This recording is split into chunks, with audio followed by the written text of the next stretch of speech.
இறை இயேசுவில் எனக்கு அன்பார்ந்தவர்களே, நம் ஜீவனுள்ள தேவனின் உயிருள்ள வார்த்தைகளை தினமும் கேட்பதன் மூலம் உங்களுக்கு நன்மையும் ஆசையும் உண்டாவதாக.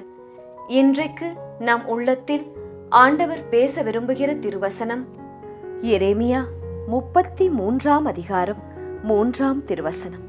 என்னிடம் மன்றாடு, உனக்கு நான் செவி சாய்ப்பேன். நீ அறிந்திராத மாபெரும் செயல்களையும் மறை பொருள்களையும் உனக்கு நான் விளக்கிக் கூறுவேன். இறையேசுவில் எனதருமை நண்பர்களே, உங்கள் அனைவருக்கும் நம் இயேசுவின் அன்பை உரித்தாக்குகின்றேன். இன்றைய புனிதர்களாம் சார்லஸ் லுவாங்காவும் அவருடைய தோழர்களிடமும் நமக்காக இறையேசுவிடம் பரிந்து பேசி அவரின் மேலான இரக்கத்தை பெற்று தரும்படி ஜெபித்துக் கொள்வோம்.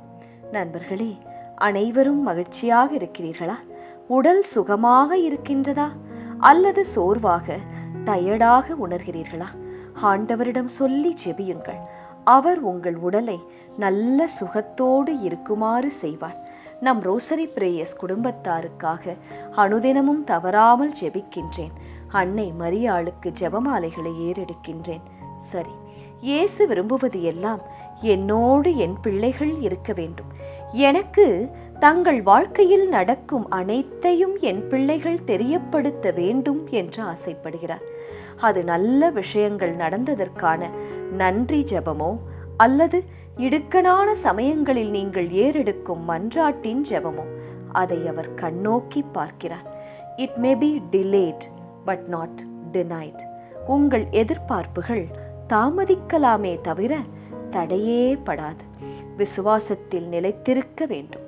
உங்களால் பார்க்க முடியவில்லை, உணர முடியவில்லை, அவ்வளவுதான். ஆனால் உங்கள் வாழ்க்கையில் இயேசு செயல்பட்டு கொண்டுதான் இருக்கிறார். இன்றைய வசனமும் அதையே நமக்கு கூறுகிறது. என்னிடம் மன்றாடு, உனக்கு நான் செவி சாய்ப்பேன். நீ அறிந்திராத மாபெரும் செயல்களையும் மறை பொருள்களையும் உனக்கு நான் விளக்கிக் கூறுவேன். பார்த்தீர்களா, எவ்வளவு அன்பான அக்கறையான ஆண்டவர் நம் இயேசு கிறிஸ்து.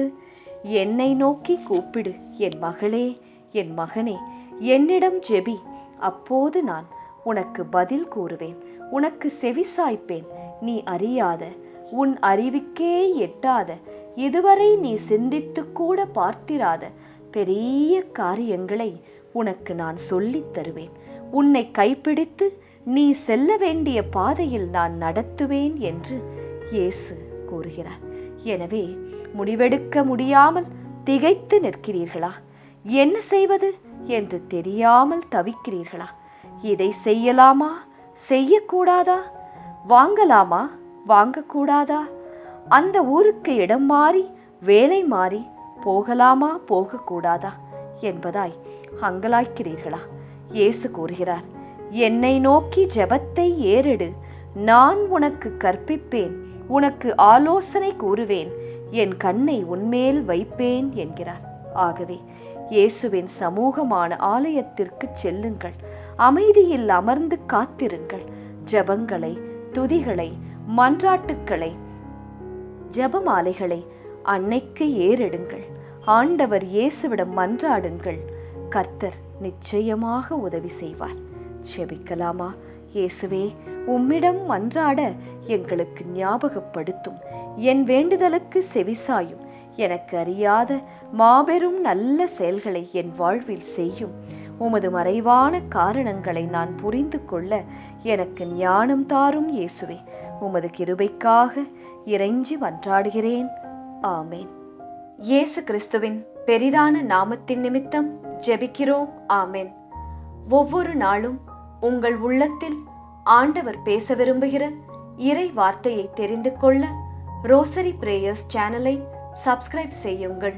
மேலும் உங்கள் நண்பர்கள் மற்றும் உறவினர்களுடன் ஷேர் செய்யுங்கள். நன்றி.